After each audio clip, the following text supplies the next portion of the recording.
আসসালামু আলাইকুম প্রিয় ভাই বন্ধুগণ, সবাই কেমন আছেন?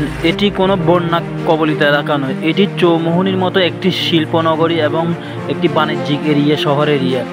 আপনারা যেটি দেখতে পাচ্ছেন, এটি আজকে বিকেলবেলা সামান্য বৃষ্টির কারণে, মাগরিবের আগ মুহূর্তে মাগরিব পর্যন্ত সামান্য বৃষ্টির কারণে এতে করে মার্কেট এবং রাস্তাগুলোর মধ্যে জলাবদ্ধতা দেখা দিয়েছিল। অতীতের মেয়র এবং সরকার প্রতিনিধি যারা ছিল তারা কতটুকু উন্নয়ন করেছে আপনারা সেটা দেখতেই পাচ্ছেন। সাধারণ একটা ড্রেনেজ ব্যবস্থার পরিবর্তন করতে পারেন নাই, যার কারণে এখন এই ভয়াবহ বন্যার মতো অবস্থা দেখা দিয়েছে।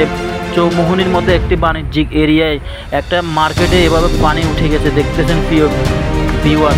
প্রায় আপনার টাকনু সমান পানি উঠে গেছে মার্কেটের মধ্যে। এ হচ্ছে আমাদের নোয়াখালী বর্তমান দৃশ্যপট আর কি। উন্নয়ন যতটুকু হয়েছে, উন্নয়নের থেকে হাজার গুণ বেশি দুর্নীতি হয়েছে। যদি না হতো আমাদের দেশটা সোনায় পরিণত হতো। চৌমুহনী থেকে আজকের জিয়া আপনাদের মাঝে তুলে ধরেছি এই দৃশ্যপটগুলো। ধন্যবাদ সকলকে, ভালো থাকবেন সবাই।